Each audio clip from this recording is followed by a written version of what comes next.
Yes, I am live. Hi, everybody. Thank you for joining in. I'm waiting for more people to join in. Today, we are going to talk about poetry. क्योंकि आज है world pottery day, तो इससे बढ़िया दिन क्या होगा कविताओं के बारे में बातचीत करने का। और मेरे साथ आज एक गेस्ट है, कवि, जिनको मैं थोड़ी देर में यहाँ पे लेके आऊँगी। मगर उससे पहले कि मैं उनको लेके आऊँ, आपको बताऊँ कि for all those people who join us, you can expect a lot of poetry conversations. हम आपको किताबों के बारे में बताएंगे, हम कविताओं के बारे में बातचीत करेंगे, कविताएं रिसाइट करेंगे, अच्छे कवियों के विषय में बातचीत करेंगे। We'll introduce you to new poets, we will take questions if any, and I will invite our guest for today, who is a very young poet. He is Adarsh Bhushan, और उनका हैंडल जो है वो नॉट सो आदर्श के नाम से है। हम लोगों ने अपने इंस्टाग्राम प्रोफाइल में भी कोलैबोरेटर के तौर पे ऐड किया हुआ है, तो आप वहाँ जाके उसके ज़रिए उनका प्रोफाइल चेकआउट कर सकते हैं। He is absolutely brilliant. मतलब इतनी कम उम्र में इतनी गहरी पकड़ होना कविता पे बहुत ही बहुत मुश्किल से you come across very very rarely. So Adarsh के विषय में थोड़ा सा मैं बता दूं इससे पहले कि मैं उनको इनवाइट करूं। I hope Adarsh is here, और मे बी उनको ऐड कर लेती हूँ, फिर उन्हें एम्बैरस करूं उनके विषय में बातचीत करके, क्योंकि वो शायद ज़्यादा एक चेहरा आपको मिलेगा रिलेट करने को। इसलिए I just invite Adarsh.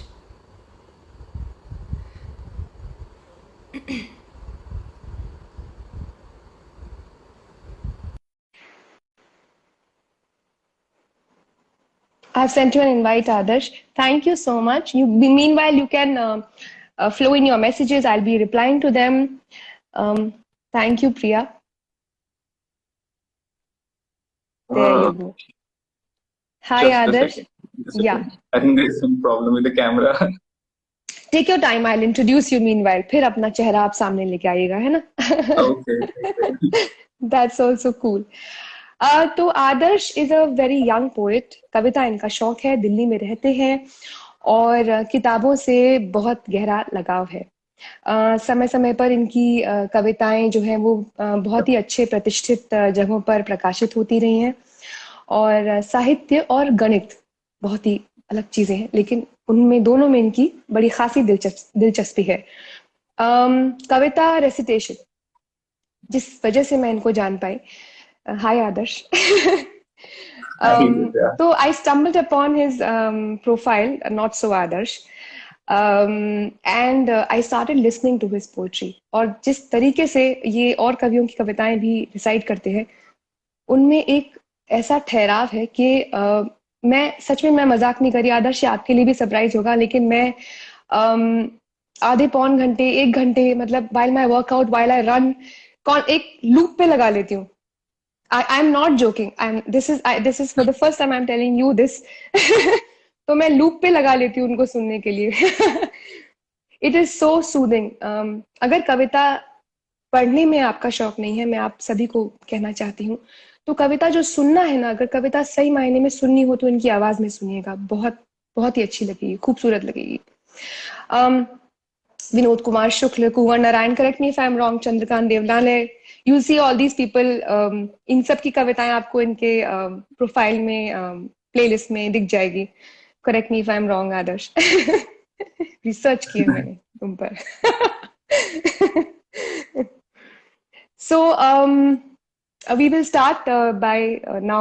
I'll hand over the baton to Adarsh, and I will start with my first question, Adarsh, to you on your own profile, क्योंकि वहां से हमने शुरुआत की, तो वहीं से शुरुआत करते हैं। स्पॉटिफाई पर भी करेक्ट, आपके किसी फैन ने जवाब दिया है यहाँ पे, विदीप्ता ने। हाँ, स्पॉटिफाई पर भी। Hi, Vidya. Let's start with your Instagram bio. It reads, कोई तो शब्द होगा इसी भाषा का, अंतिम की तरह दिखता हुआ। अब जरा इसके बारे में हमें प्लीज बताएं। बिल्कुल बिल्कुल। पहले तो सारे लोग, जितने लोग देख रहे हैं उन सबको हाय। और आप लोगों ने समय निकाला और यहाँ पे आए। तो हम बस प्लान कर रहे हैं कि ये सेशन अच्छा हो, क्योंकि मैं बहुत ही कैमरा कॉन्शियस आदमी हूँ। एंड दिव्या ने मुझे पहले बता दिया है तो हम दोनों ऐसे नर्वस हैं, तो इस लाइफ को इंटरेस्टिंग आप लोगों को बनाना है। एंड आई एक तो एग्री। फर्स्ट थिंग कि बहुत लंबी चौड़ी तारीफें, तारीफों के पुल और मुझे लगता है कि अब तारीफें ही लिखनी चाहिए, मतलब सुनने में अच्छा लगता है। इट्स लाइक कि मैं पहली बार आई रियलाइज कि अपनी तारीफ सुनना कितना अच्छा लगता है सामने से मैं तो हमेशा झेम जाता हूँ, कोई भी कुछ तारीफ करता है या कुछ भी ऐसा, तो मैं झेम जाता हूँ बहुत कि नहीं, बच के निकलो यहाँ से ओके। तो दिव्या का पहला सवाल था मेरे इंस्टाग्राम बायो को लेकर। हम्म। तो जो वो इंस्टाग्राम बायो है, दरअसल वो मेरी एक कविता है, छोटी सी प्यारी सी, तो उसका एक आखिरी हिस्सा है। तो मुझे ऐसा लगता है कि उसको एक्सप्लेन करने से पहले मैं वो कविता अगर पढ़ दूं तो थोड़ा यस सा और काम प्लीज। आसान हो जाएगा, कि उस कविता से बहुत सारे लोग रिलेट भी कर पाए, और फिर उसके बाद थोड़ा थोड़ा कुछ बताता हूँ उसके बारे में, कैसे लिखी, क्या आया दिमाग में। ओके। तो वो कविता है इसी भाषा का अंतिम। मुझे कविता याद नहीं रहती तो मेरी आंखें इधर उधर होंगी, मैंने सब खोल खाल के रखा हुआ है Okay, तो ये कविता है इसी भाषा का अंतिम। तुमसे जिस भाषा में प्रेम किया वह भाषा सीखनी नहीं पड़ी। इसी के गर्भ से जन्म लिया था, तौर तरीके, जी हुजूरी, कानाफूसी और काम धंधा भी इसी भाषा ने सिखाया। इसी भाषा के पैट से तर था जीवन का व्याकरण, लेकिन नहीं जानता था कि इसी भाषा में बिछड़ने की भी क्रियाएं, वाह। तड़प के भी शब्द थे।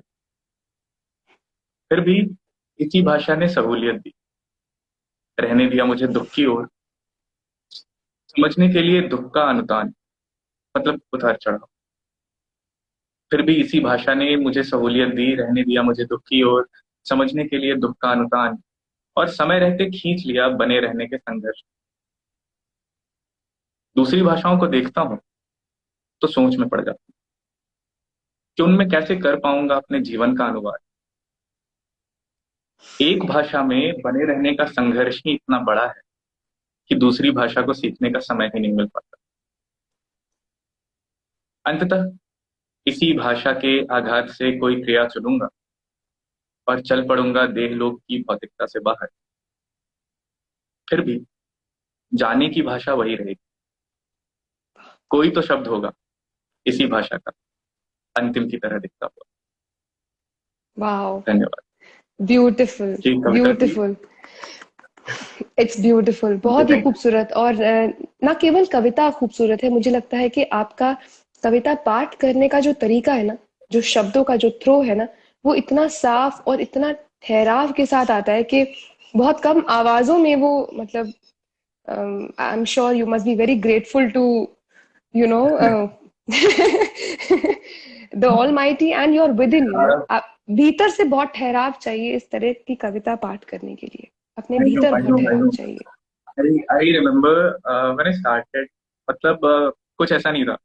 uh, मैं बचपन से मुझे मिमिकिंग का शौक था, तो मैं मिमिक किया करता था एक्टर्स को, अलग अलग एक्टर्स को, अलग अलग, मतलब जो भी स्कूल के टीचर्स हैं या फिर घर में भी अलग अलग कार्टून कैरेक्टर्स की आवाजें निकालना। सो इट्स लाइक कि वॉइस के साथ ना थोड़ा बहुत खेलना, इट वाज फन। तो लेकिन फिर भी एट माई 22nd, ठीक है, 22 साल की उम्र तक मुझे ये नहीं पता था कि मेरी आवाज अच्छी है, क्योंकि किसी ने बताया नहीं था कि मेरी आवाज अच्छी है तो अभी भी मुझे ऐसा बिलीव नहीं होता कि आवाज अच्छी है या फिर रिलेशन स्किल्स अच्छे हैं। वो अ, पढ़ने वाले या फिर कनेक्ट करने वाले के उस पर डिपेंड करता है कि वो कैसे आपसे यस। कनेक्ट करता है। यस। तो लेकिन फिर भी 22 साल का जब मैं हो गया तो कुछ लोगों ने मुझे ऐसा बताया कि तुम्हारी आवाज अच्छी है। आई थिंक मैंने पहली कविता पढ़ी थी कुंवर नारायण की कविता प्यार हम्म। की भाषाएं। वो कविता रिकॉर्ड करके यूं ही डाली थी इंस्टाग्राम पे ही। वो पहला पॉडकास्ट है, वो किसी ने सुना होगा, यानी एकदम बहुत नीचे जाके वो छोटा सा था। तो उसके बाद थोड़े थोड़े अच्छे रिस्पॉन्सेज मिले थे, तो फिर लगा कि ना कि थोड़ा और करना चाहिए। इट्स लाइक ना कि हम लोग जो इतने समय से हिंदी पढ़ते आ रहे हैं, जो इतने समय से कविताएं पढ़ते आ रहे हैं, तो हम लोग एक तरह से ना भाषा के सेतु हैं, हम लोग भाषा के पुल हैं। ठीक है। हम्म। एक हमसे पहले वाली जो पीढ़ी है जो लिखती रही है, और हमारी जो पीढ़ी है जो लिख रही है, और अगली पीढ़ी जो पढ़ेगी। तो हम्म। अगर हम लिख ना रहे हो, या फिर हम बाकी चीजों के बीच से भी एक समय निकाला जा सकता है कि जो पहले की लिखी हुई कविताएं हैं उनको इस पुल से पार कराकर अगली पीढ़ी तक पहुंचाया जाए। जो बहुत हम अच्छी बात बोली। सर, कुछ कहते हैं ना हम लोग मिलेनियल्स हैं, तो जनरेशन जी तक पहुंचाना है हम लोग वहां तक भी कविता हम्म। पहुंचेगी, तो अगली पीढ़ी भी बहुत आएगी, सुंदर वो बात। अ, पढ़ेगी देखेगी। तो उनका पैटर्न थोड़ा अलग है, मतलब पढ़ने में रुचि, या फिर जो चीजें, मतलब चीजें जितनी डिजिटाइज हो रही हैं, तो लोगों का रीडिंग पैटर्न चेंज हुआ है। जैसे बहुत सारे एप्स काम कर रहे हैं अब तो, इवन करेक्ट। स्टोरीज भी, स्टोरी टेल है, ऑडिबल है, ये चीजें भी हैं। तो it was like just creating a poetry space for podcast, कि उसके तरीके से थोड़ा ना थोड़ा कुछ हम इस पुल से पार करा दें। वाओ, ऐसा। आदर्श इतना खूबसूरत थॉट है, it almost paints a picture in my head, मतलब मेरे जहन में एक तस्वीर बन गई है इस समय। And the way you are saying, I am almost able to visualize the whole scene. Also I feel on that note, कि इस पुल से उस पुल तक पहुंचाने की बात से मुझे लगता है कि लिखने के लिए भी ना पढ़ना बहुत जरूरी है। ताकि पहले बहुत सारा पढ़ के और बहुत सारा हमें ग्रहण करना पड़ेगा, अब्सॉर्ब करना पड़ेगा, only then we'll be able to write. I am sure हम बात करेंगे किताबों के विषय में भी, और बिल्कुल मैंने बिल्कुल। पर्सनली भी बहुत सारे सजेशंस आपसे लिए हुए हैं इन द पास्ट। बट इतनी यंग एज में आपने लिखना शुरू किया, what was the first memory आपकी, जो एक पहला खिंचाव होता है ना, कि ऐसी कोई कविता थी या कोई कवि थे जिनकी ओर आपको याद हो, आपका पहला खिंचाव हो? दर्शकों को बताएं, सुनने वालों को बताएं, ताकि वो भी जाके शायद ओके। पढ़ें और देखें। तो दरअसल क्या होता है ना कि अ, हम एक बहुत ही डिस्क्रीट सवाल पे लाके किसी चीज को खड़ा कर देते हैं कि what was the first hit, है ना, कि कहाँ पे आपका दिमाग अटका या कहाँ से वो इन्फ्लुएंस हुआ। जबकि कोई भी चीज ना एक प्रक्रिया से गुजरती है, पूरा प्रोसेस होता है। ठीक है, कि किसी इंसान का कविताओं के लिए लगाव होना, या फिर अचानक लिखना कैसे शुरू करना, तो हम्म। वो एक पूरी प्रक्रिया है। थोड़ा थोड़ा ऐसे करके बताता हूँ, ठीक है, थोड़ा इजी हो जाएगा समझना। मैं ऐसे कोई मतलब बिल्डअप वाला नहीं कि इस बड़े कवि को ऐसा पढ़ लिया तो फिर मुझे लगा कि और पढ़ना चाहिए। तो ऐसा नहीं है, मैं थोड़ा नेचुरल वे बताता हूँ कि कैसे कैसे हुआ, कि हम्म। लोगों को भी ये ना, आजकल जो लिखते हैं उनको भी लगा कि इनको पढ़ लेंगे तो समझ में आ जाएगा। हाँ ठीक है। हाँ, आई आई एग्री। हम्म। हाँ। तो कुछ ऐसा हुआ। पहली याद तो ऐसी है कि कविता के बारे में, कि होता है कि जिस जगह से मैं आता हूँ, मतलब मैं बिहार से आता हूँ। ठीक है, और बिहार का सुदूर उत्तरी क्षेत्र है जिसके आगे नेपाल शुरू हो जाता है।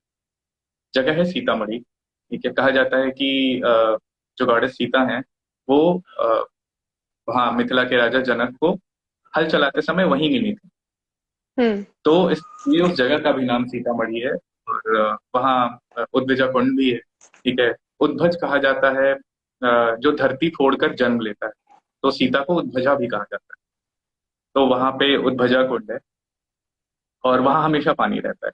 So this is the background story, ठीक है। वो मैं हम्म। थोड़ा ऐसा लंबा हो जाता है सुनाते सुनाते। नहीं नहीं, तो बिल्कुल, पहली बात तो बहुत ये है मजा आ कि रहा है। जिस माहौल में आप बचपन से रहते हैं, ठीक है, और जो जगह है बिहार, वहाँ हिंदी भाषी जनसंख्या काफी ज्यादा है, हिंदी बहुल क्षेत्र है। ठीक है। हिंदी भाषी काफी लोग रहते हैं अदर स्टेट से कंपैरेटिवली। और ये भी है कि वहां से बहुत सारे साहित्यकार भी हुए हैं, बहुत सारी विभूतियां हुई हैं, जैसे प्रेमचंद हो गए, दिनकर हो गए, मणिशर्मा रेणु हो गए, हाँ, विद्यापति हो गए, करेक्ट। महान कवि। हाँ। ठीक है। रामवृक्ष बेनीपुरी हो गए। तो ये सब लोग वहां से निकले हैं, तो इस हिसाब से कि वहाँ साहित्य पढ़ने वाली भी आबादी बहुत अच्छी खासी।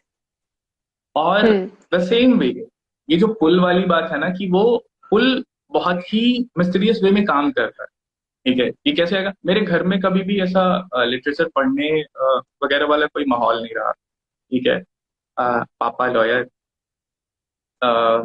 मम्मी हाउस वाइफ, तो मम्मी को किताबें वगैरह पढ़ने की आदत थी, लेकिन फिर धीरे धीरे होता है ना समय के साथ ऐसा कम हो जाना।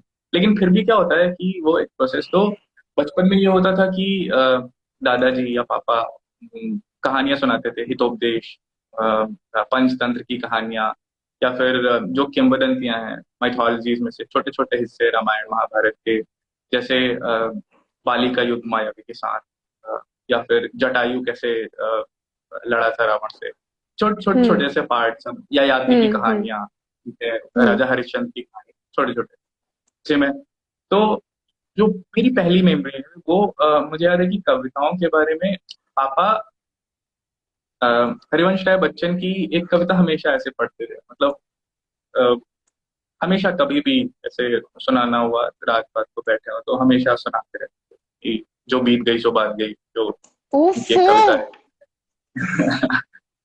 तो मुझे ये कविता रट्टी पड़ी है, रट्टी मतलब end to end, बिल्कुल because it बिल्कुल। was my first poem same thing, same story, my father also या, coincidentally. तो वो हमेशा सुनाते थे कि जो बीत गई सो बात गई, जीवन में एक सितारा था, माना हुआ बेहद प्यारा था। तो मैंने हम वो बच्चे बेहद थे, करा तुतला था। तुतला के तुतला तुतला के उसको ही ऐसे वापस से रिपीट करते थे। और कुछ कुछ छोटी छोटी बच्चों वाली पोम्स वगैरह, जैसे हमारे तरफ उक्का बुक्का कहते हैं, बुक्का तीन का रुक्का ऐसे समझ करके, जो ओरिजिनल्स होते हैं। हम्म और अ, निराला की कविताएं, मैथिली शरण गुप्त की कविता, ठीक है। अब मुझे याद है कि पापा बच्चन की कविता के अलावा जयशंकर प्रसाद की एक कविता हमेशा सुनाते रहते थे।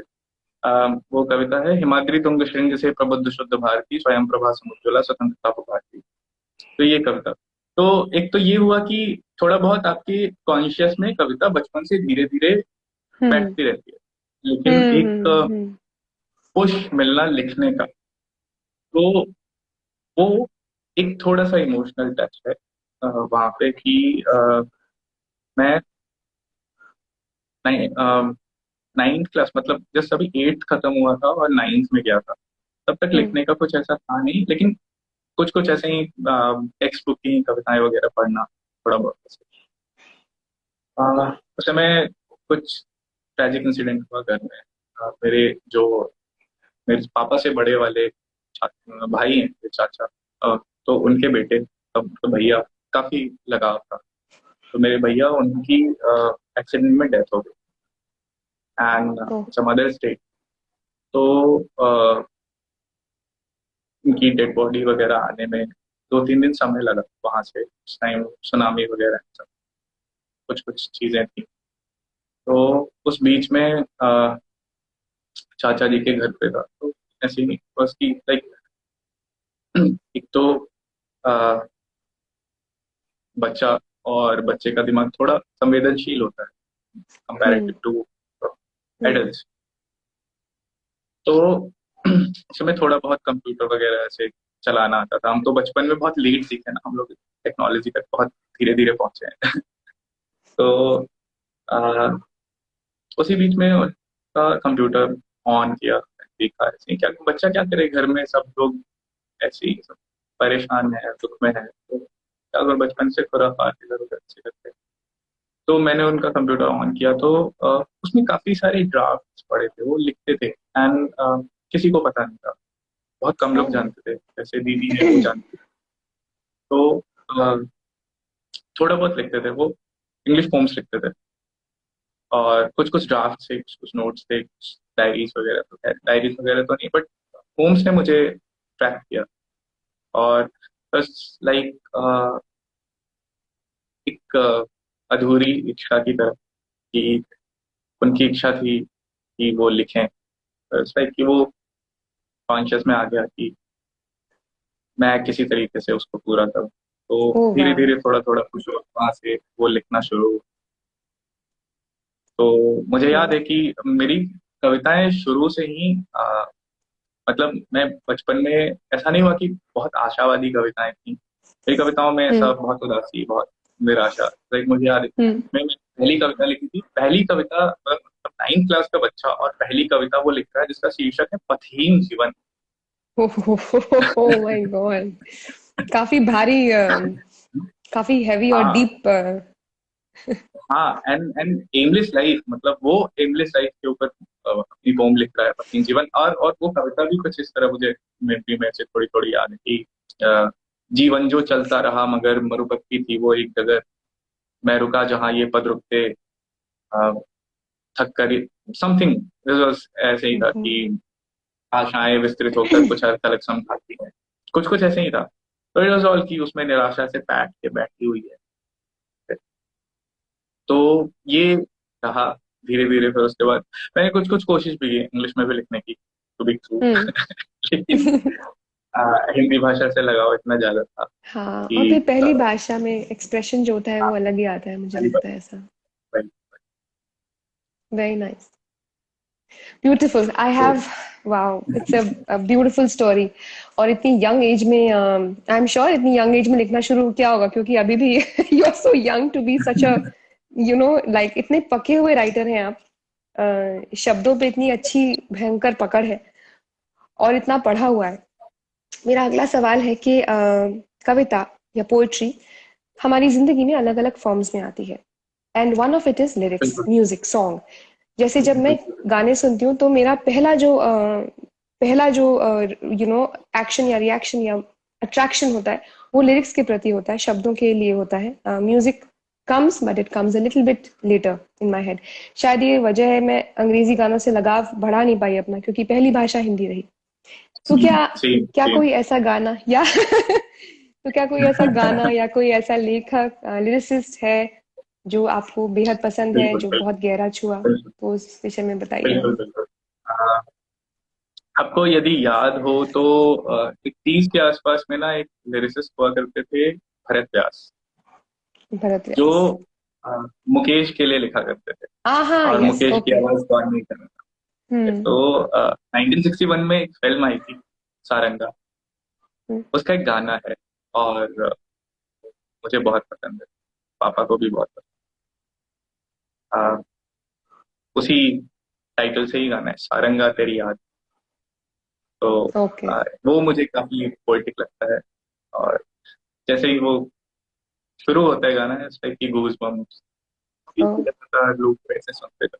तो अ, भरत व्यास ने लिखा था, मुकेश ने आवाज दी। 1961 में ये फिल्म आई थी, सारंगा। ओ। और वो हमेशा ऐसे रिविजिट करने टाइप ना, मतलब कि सोचो कि सारंगा, सारंगा भाई, तेरी याद में श्रुति ने कमेंट किया, ओके। सारंगा के लिए। हम्म। तो इट्स लाइक कि रिविजिटिंग, रिविजिटिंग क्या, लाइक कि मैं 96 में आया एंड 1961 में कोई गाना बना। इट्स लाइक कि देर आर आप ऐसे पीपल। टाइम ट्रैवल करके जा रहे हो उधर पीछे। मुझे लगता है आज कि ना, भी मुझे लगता है कि कुछ लोग इस दुनिया में ना, I call them old souls, मतलब है तो पैदाइश बिल्कुल। तो 90 के दशक में हुई है या 80 के दशक में हुई है, लेकिन ऐसा लगता है कि 40 साल के पैदा हुए हैं, यू नो। मतलब इतने हाँ, मैच्योरिटी, और इतने there are old souls, they are just, so फिर मे उसके बी यू बाद वन ऑफ मुझे दोस। बटालवी साहब के गीत काफी पसंद हैं, शिव कुमार बटालवी शिव के। कुमार बटालवी। बहुत सारे, हाँ, Shiv Kumar Batalvi. Hello, I think उनके वी सारे लॉस्ट यू। गाने। अ,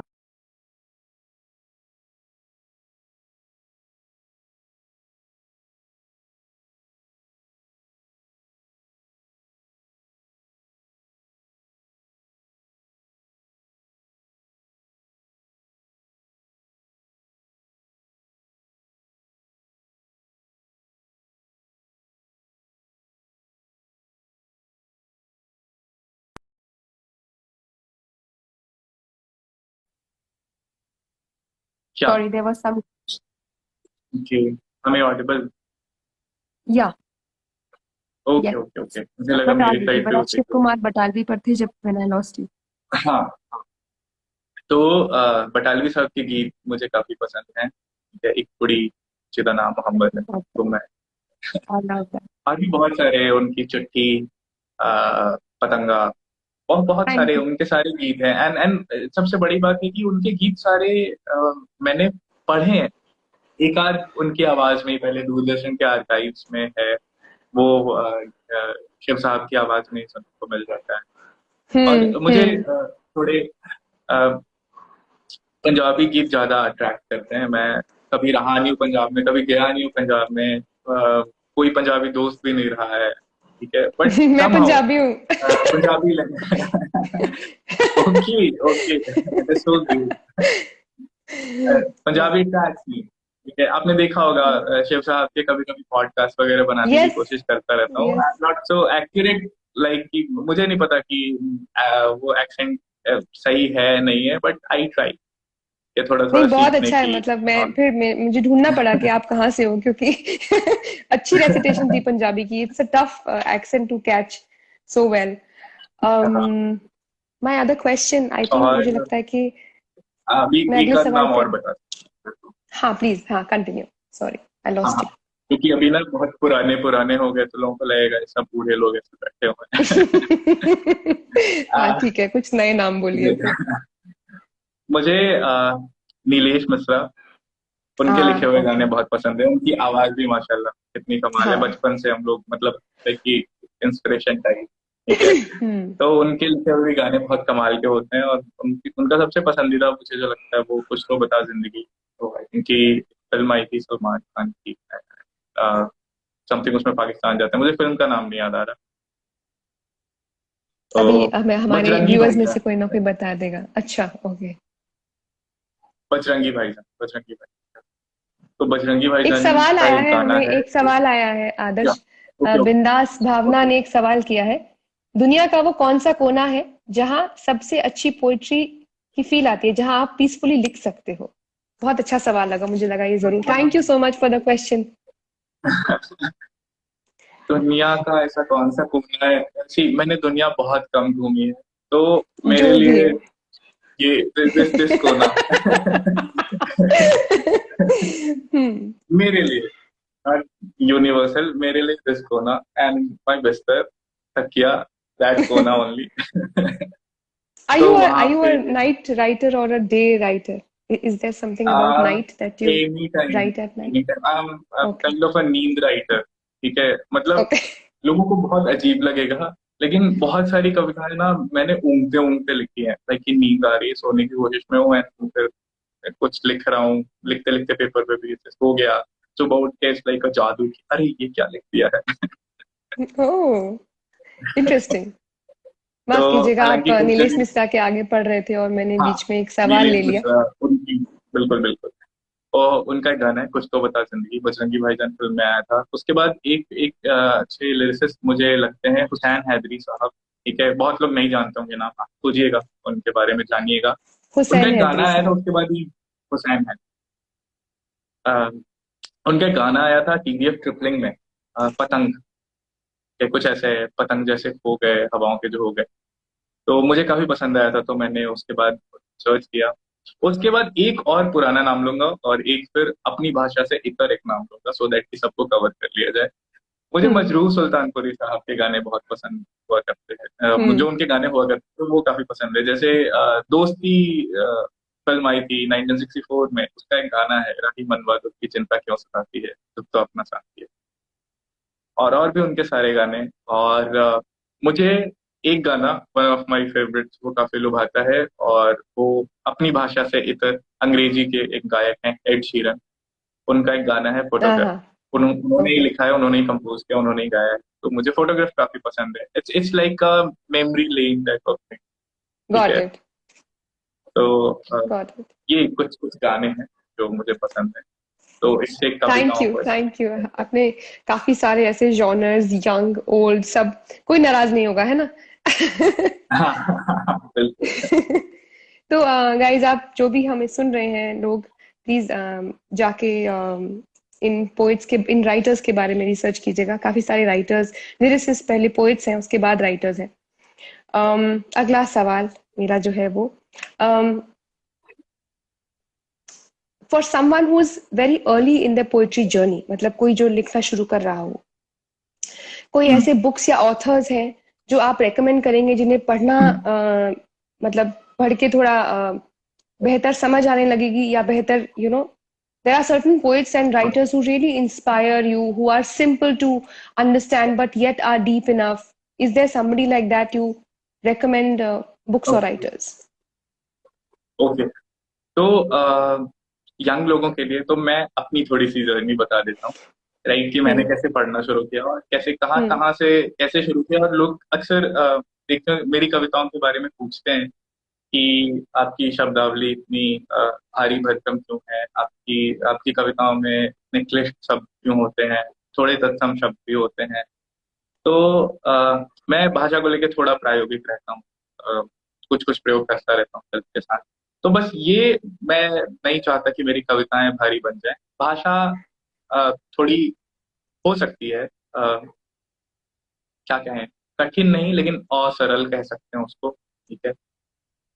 तो इसके पीछे भी एक कारण है। इसके पीछे का कारण ये है कि मैंने पहले कविताएं पढ़नी शुरू ही नहीं। मेरा शुरुआत से जो इंटरेस्ट रहा वो इंटरेस्ट रहा निबंध पढ़ने में। तो मैं ओह। निबंध खूब पढ़ा करता था। मैं निबंध मैंने ज्यादा पढ़े हैं, मैंने संस्मरण ज्यादा पढ़े हैं, मैंने यात्रा वृतांत ज्यादा पढ़े हैं।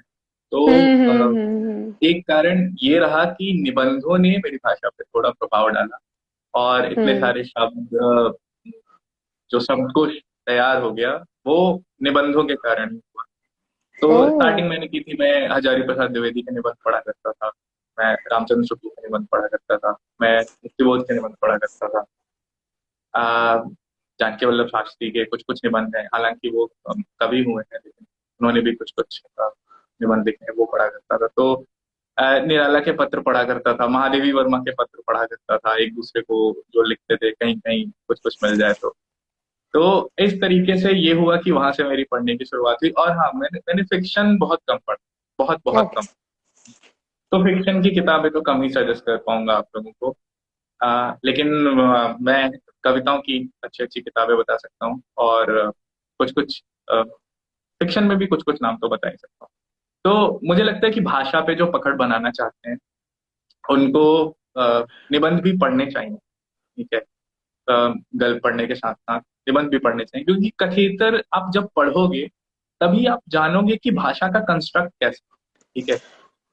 कहानी लिखने के शिल्प से अलग है भाषा को जानना। मतलब बिल्कुल। एक कहते हैं ना कि प्लॉट प्लॉट तैयार करने के पहले जरूरी है नींव तैयार करना। ठीक हम्म। है। तो आप हजारी प्रसाद द्विवेदी के निबंध पढ़ सकते हैं, राजकमल से भी निकलता है, वाणी से भी निकलता है, उनके संकलित निबंधों की किताब है। और आप अगर फिक्शन पढ़ने में इंटरेस्ट रखते हैं तो आप निर्मल वर्मा को पढ़िए, जादुई राइटिंग। हाँ।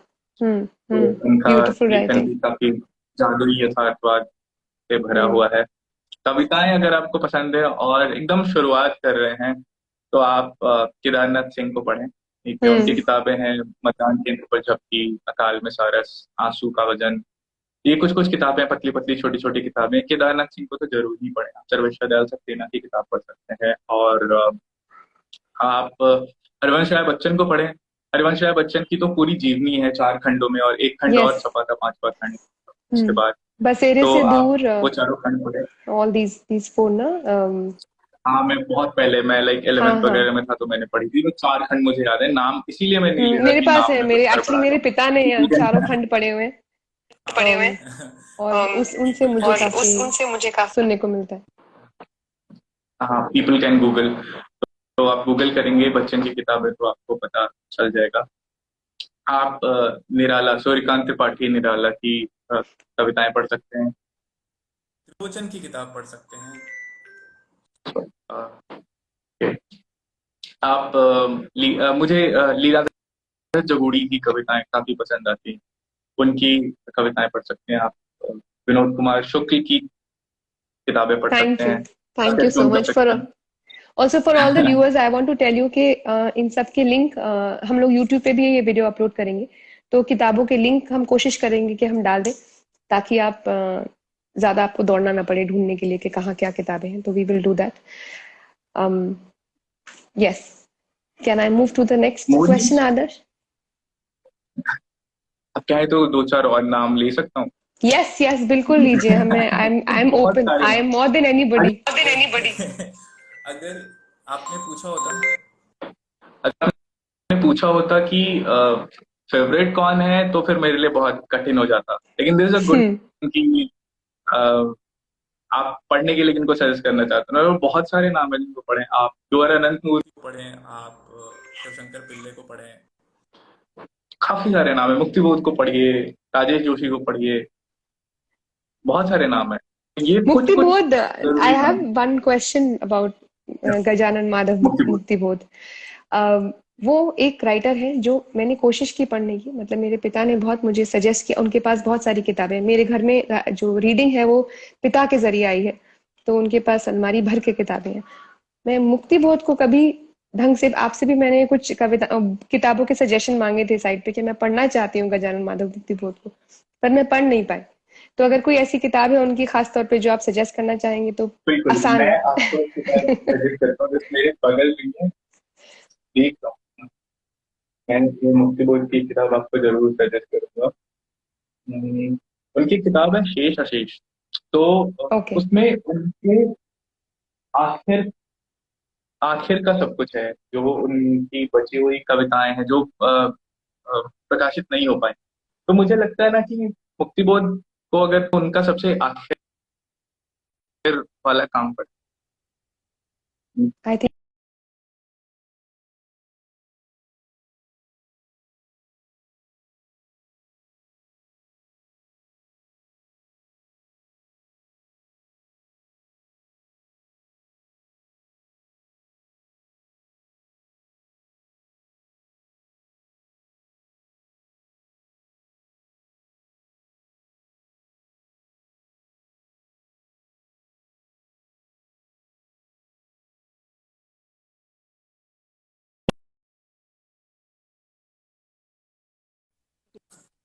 We are back. Okay. There was some glitch, I had lost you. Okay okay.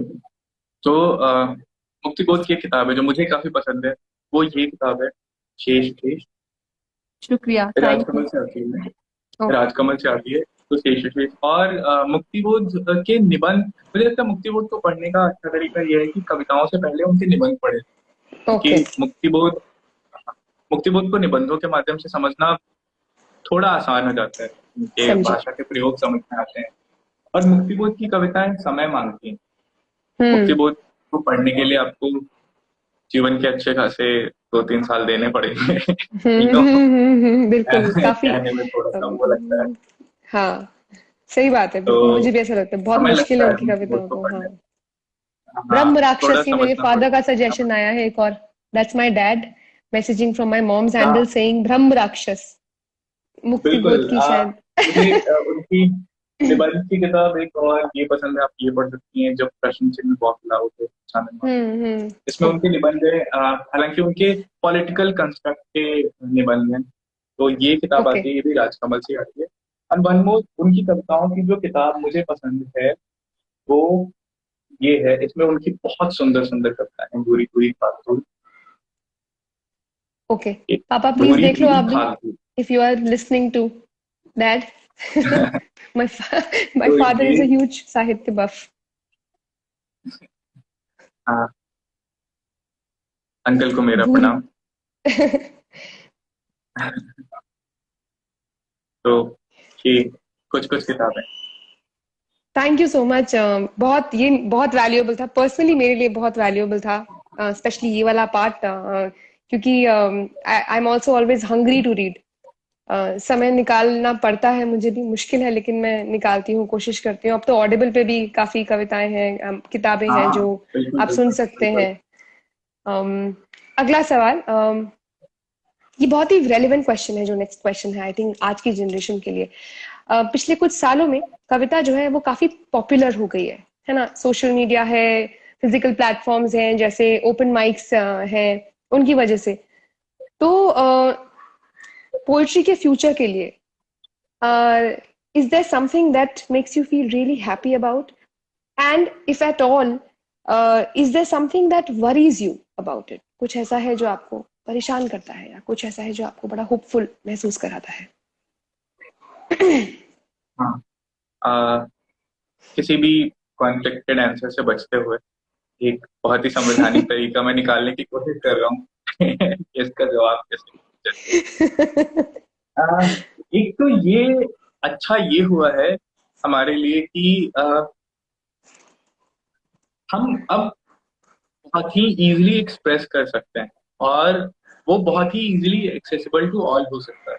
जैसे आप पहले की बात करें, 2000 से पहले की बात करें, 2000 क्या 2010 से भी पहले की बात करें, जब फेसबुक वॉजंट देयर, है ना, या जब ऑर्कुट वगैरह था या फिर अदर सोशल मीडिया प्लेटफॉर्म जो इतने सक्सेसफुल नहीं हुए, ठीक है, करेक्ट। ये इतने एक टेक रिवॉल्यूशन नहीं आया था, ठीक है।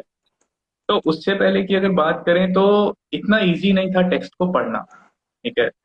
उस समय जो लोग लिखते थे कविताएं, उनको वो भी एक एक संकुचित जगह में, क्लोज स्पेस में, कि उनके 5-10 लोग या 20-25 लोग 50 लोग पहचानने वाले हैं, उनके आसपास ही वो कभी मिले तो वो कविताएं सुनाई, या फिर जो मैं अच्छा लिखने वाले लोगों की बात कर रहा हूँ।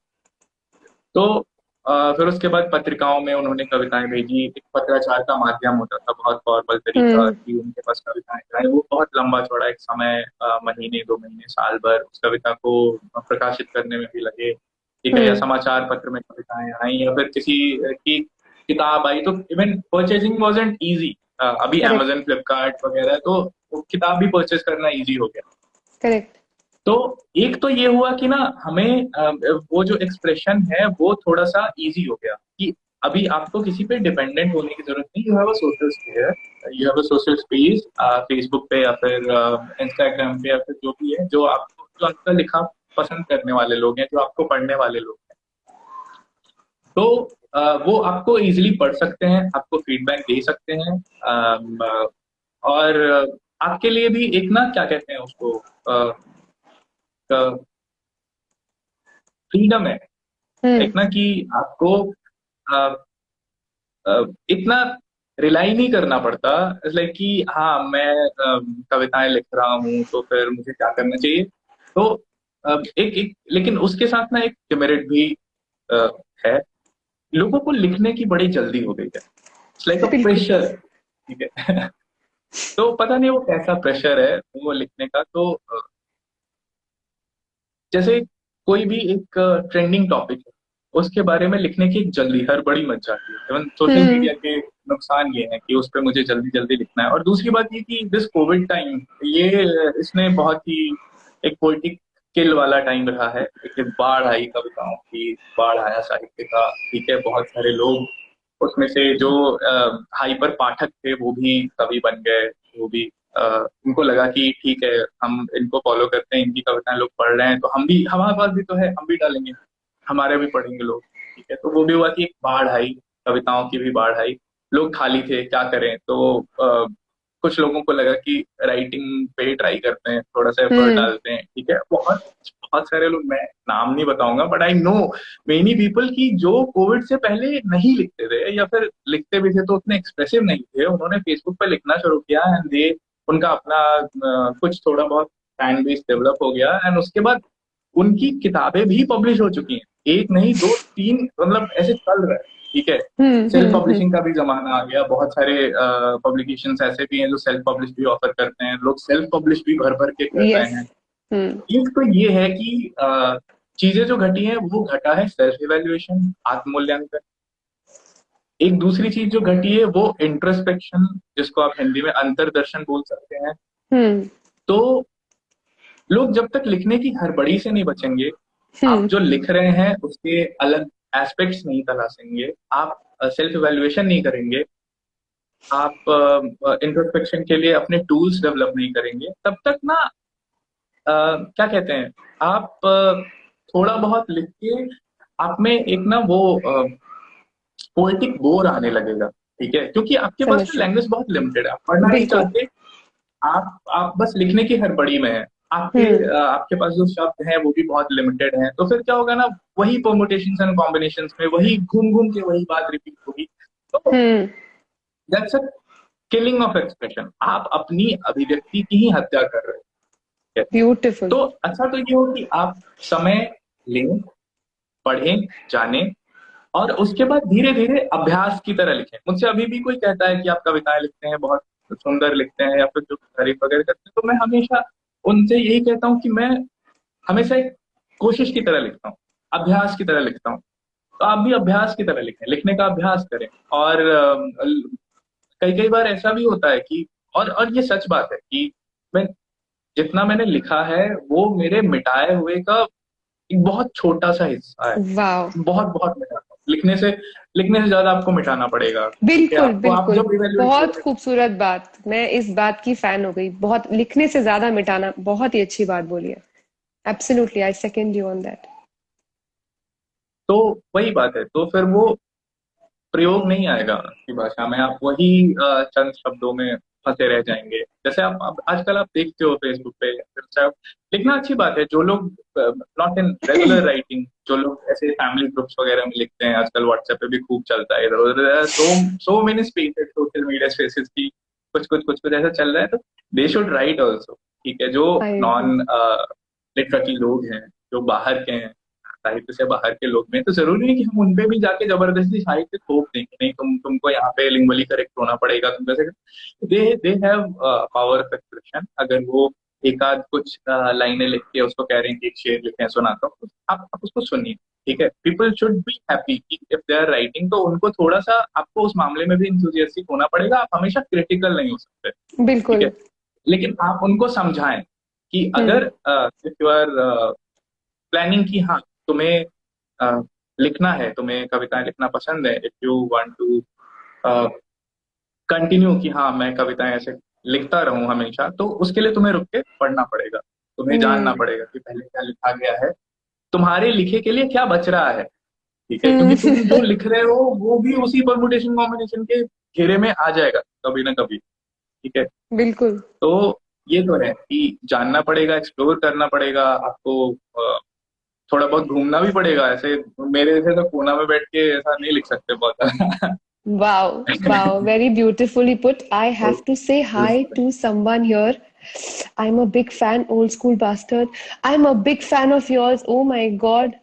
And he's commented on.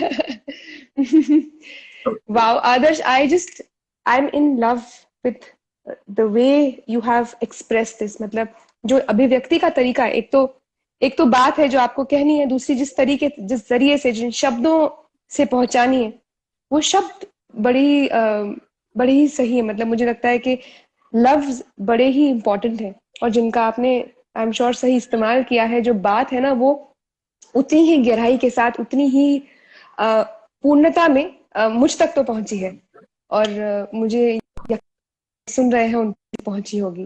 तो बहुत पढ़िए और उसके बाद लिखिए और बहुत मिटाइए। और खूब अभ्यास कीजिए, खूब एक्सरसाइज कीजिए लिखने का।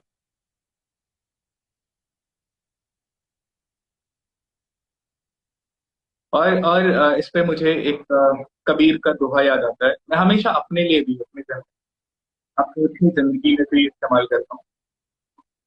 I am audible?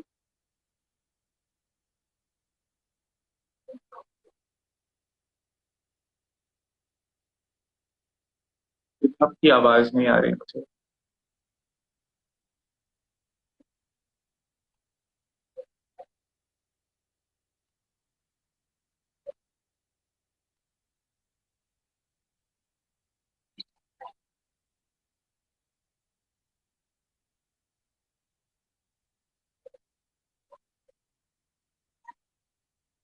हाँ बेटा, आपकी वीडियो बफर हो रही है, देखो बहुत बहुत वॉइस ब्रेक।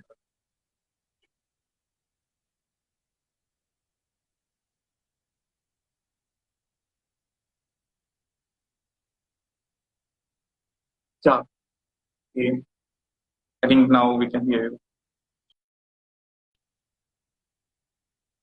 हाँ, थोड़ा थोड़ा बफर अभी भी आ रहा है। इज इट ओके हाँ, पीपल? अभी अभी क्या अभी?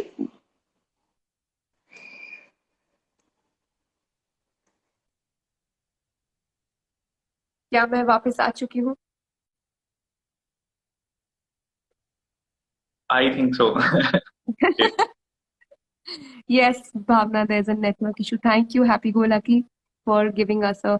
I'm sorry, मैं comments को देख रही हूँ, लेकिन मैं जवाब नहीं दे पा रही हूँ। Thank you, Pragya, for the heads up. हाँ, आदर्श, कबीर पर थे हम। कभी पर तो मुझे लिखने वालों के लिए या पढ़ने वालों के लिए, फिर जिंदगी में भी जो भी कुछ आप कर रहे हैं, तो उनके लिए भी एक एक दोहा मेरे पास हमेशा रहता है। तो कबीर कहते थे कि धीरे धीरे रे मना, धीरे सब कुछ हो, और माटी सींचे सौगड़ा ऋतु आए। वाह। तो धीरे धीरे धीरे धीरे होगा, सब कुछ होगा धीरे धीरे। आपको उस गति में बने रहना इज ब्यूटीफुल, इम्पोर्टेंट। ब्यूटीफुल। बहुत ही सुंदर बात। और इसी के साथ अब आप जरा अपनी कोई एक और कविता सुना दें तो हम इसका जो है अम, सार, कोई एक कविता आपकी खुद की, ओके ओके, मैं मुझे थोड़ा सा सोचना पड़ेगा। ओके तो या कुछ भी लाइंस, दो तीन लाइंस। थोड़ी, ओके नहीं, मैं पूरी कविता ही पढ़ती हूँ, कोई बात बिल्कुल, आई वुड लव। नहीं। ओके, तो एक एक मेरी कविता है अकाल पर। मीडियम है, बहुत ज्यादा लंबी भी नहीं, बहुत ज्यादा छोटी भी नहीं। और अ, क्या आप सुन पा रही हैं दिव्या? मुझे बफर हो रहा था। Hello hello.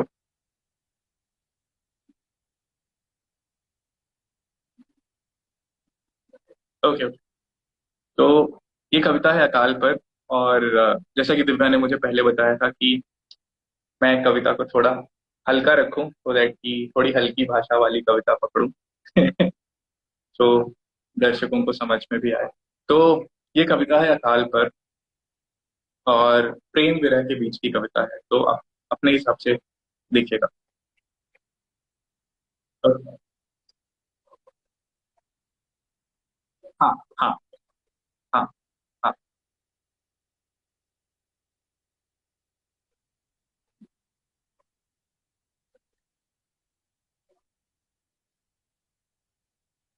आपकी आपका वीडियो ब्रेक हो रहा था। अभी ठीक है?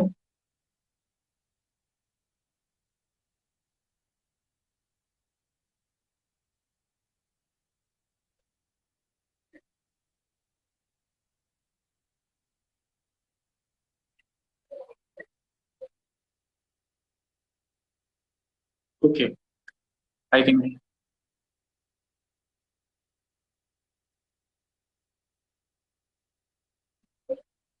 ओके ओके, तो ये कविता है अकाल पर, और कुछ इस तरह है। हो सकता है कि हम अलग अलग जगहों पर एक दूसरे की प्रतीक्षा करते जीवन के सारे वर्ष पार कर जाएं, और कभी हम।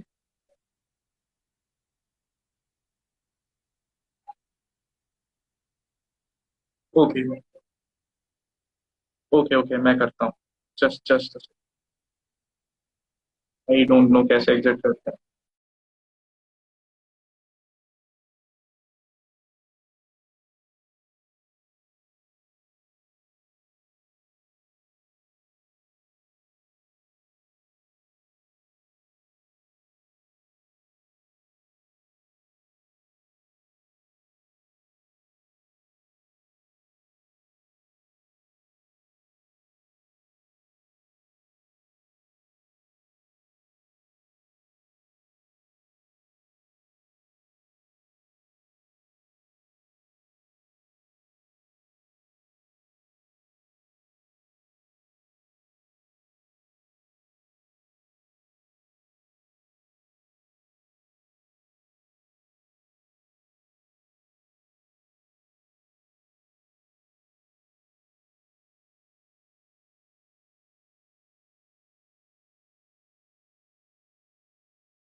Okay, now I think I am. Sorry, I'm so sorry. There was some internet issue and I'm calling Adarsh again to come.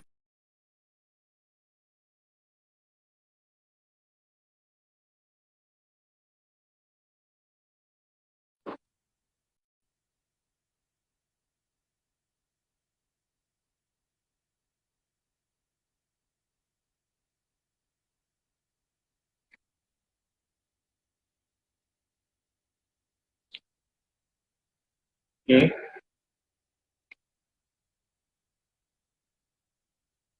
yeah, I'm here, but okay, I can't see you.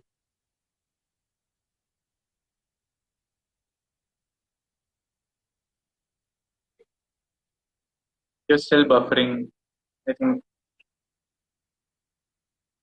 just a second. Okay, okay, okay, okay, okay, okay, okay, okay. So I'll again start with the poem. Okay, तो ये कविता है अकाल पर। हो सकता है कि हम अलग अलग जगहों पर एक दूसरे की प्रतीक्षा करते जीवन के सारे वर्ष पार कर जाएं और कभी न मिले। यह भी संभव है कि हम मिले हों प्रतीक्षा की इति से कुछ ही क्षण पहले। इति का मतलब है अंत किसी भी चीज का। यह भी संभव है कि हम मिले हों प्रतीक्षा की इति से कुछ ही क्षण पहले, लेकिन चेहरों की इतनी निकटता का त्रास हमें एक वियोगी अज्ञातवास की यातना की ओर ले जाए, और सामने होकर भी हम एक दूसरे के स्पर्श को तरसें। होने को तो यह भी हो सकता है कि कल्पनाओं में तुम सदा रची बसी रहो, और भौतिकता में तुम्हें ढूंढता हुआ नापता रहो, शहर शहर, गांव गांव, नदी घाटी।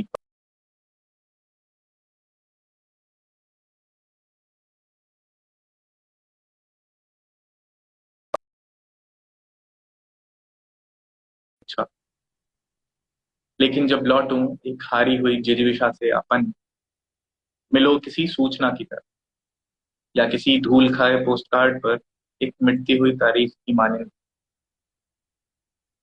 या फिर यह कि तुम्हें लिखता रहूं कविता दर कविता, और तुम मिलती रहो ऐसे जैसे यही हो तुम्हारे होने की जगह। जो भी हो, तुम्हारे होने की संभावनाओं और तुमसे मिलने बिछड़ने के कल्प बिंबों ने मुझे जीवन के अकाल पर में भी बचाए रखा।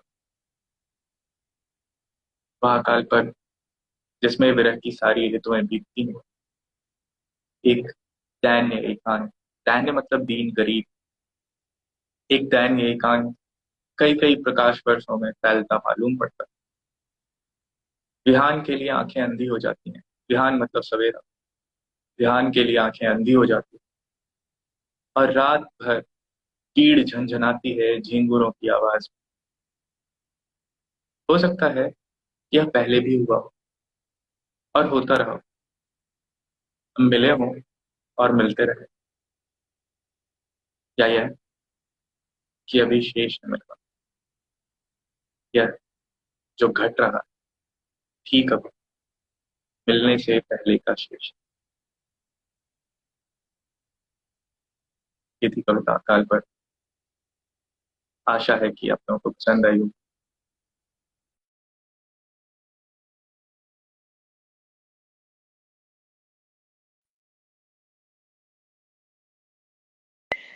Thank you for joining in. If you can hear me also now, can you hear me? हाँ हाँ, थोड़ा थोड़ा।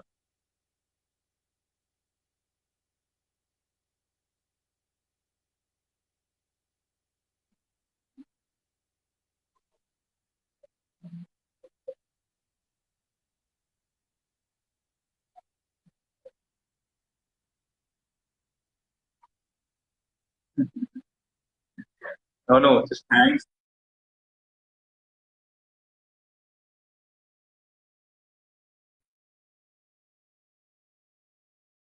करने। बहुत कुछ कुछ श्रोताओं से अभी मौका मिला, और थोड़ा बहुत अपने हिस्से का भी बांटना कि आप हमेशा एक रहस्य बन के ना रहो लोगों के लिए।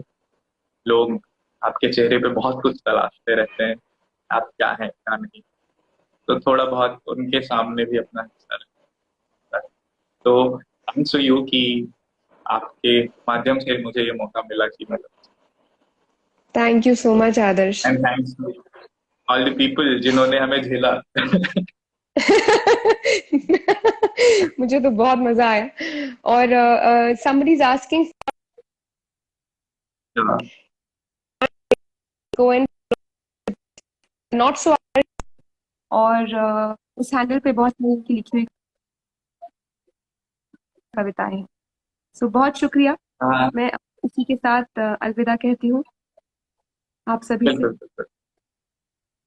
सबको थैंक यू। अलविदा। और